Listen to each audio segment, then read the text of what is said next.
Yedi çeşit yemek veriyoruz ona. Gerek yok.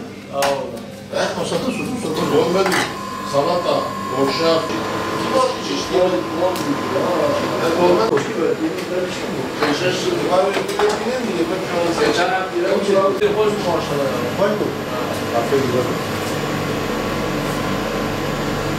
Yani bu zamlardan bizler de şikayetçiyiz kasaplar olarak. Hakikaten yani bu yaklaşık 3-4 ay yılbaşından bu yana epey fiyatlar yükseldi. Yani bunlar biz kasaplar biz de buna rahatsızlık duyuyoruz şu anda. Yani bunun sebepleri var. Sebeplerin bir tanesini şuraya açıklayabilirim, iki tane sebebini açıklayabilirim bu şekilde. Bir tanesi şu anda hakikaten maliyetlerin yükselmesiyle beraber tabii ki hayvan sahipleri de besiciler dediğimiz kişiler fiyatlarını yükselttiler. Ama yükseltmenin de bir sınırı olması gerektiğine ben inanıyorum. Fakat bunlar sınırı aştı yani kesinlikle çok yükseldi fiyatlar.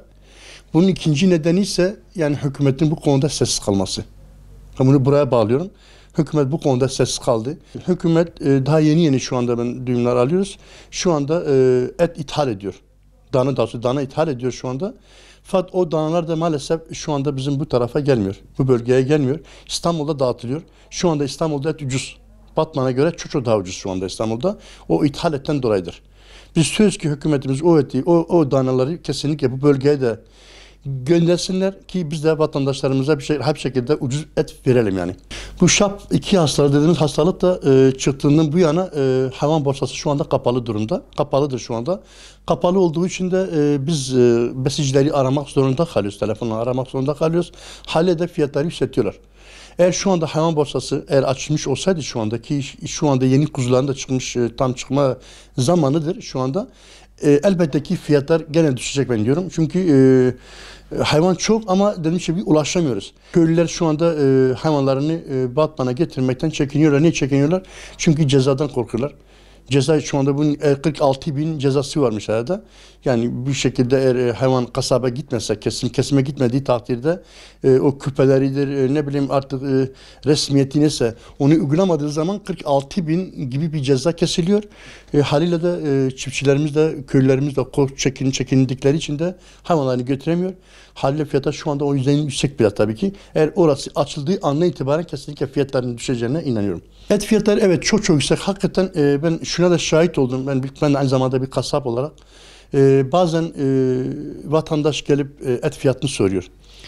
Sorduğu gibi de çıkıp gidiyor. Ben buna üzülüyorum şahsen. Bir vatandaş olarak ben üzülüyorum buna. Bu durumu gördüğüm zaman hakikaten üzülüyorum. Yani fiyat sorup fiyat yüksek geldiği için anlamak zorunda kalıp ve geri çekilmek zorunda geri gidiyor. Fiyatlar çok yüksek. Yani geçen sene bu vakitlerde et fiyatı dane kemiksiz dediğimiz yani 75-80 civarındaydı. Şu anda ise 270 TL. Kuzu da o zaman yani kuzu da 60 TL'di hemen. Şu anda 200 TL. Geçen sene bu vakitlerde 60 TL'di, şu anda 200 TL. Hem fakirler zaten yoksullar şu anda alma durumları yok. Yani zenginler dahi şu anda kısmak zorunda kalmışlar. 2 kilo et alana şu anda 1'e inmişler. Bir alana 500 grama inmişler. Maalesef et yüksekliğinden dolayı. Şu anda kırmızı et yani halkın yiyeceği yani tükettiğim şey olarak yani şeyden çıktı yani. Yani hakikaten şu anda halk alamıyor, eti alamıyor. Çok yüksek oluşundan dolayı halktan alamıyor yani. İthalin etin gelmesiyle beraber bir de bu hayvan pazarlarının da açılmasıyla beraber kesinlikle fiyatların ineceğine inanıyorum.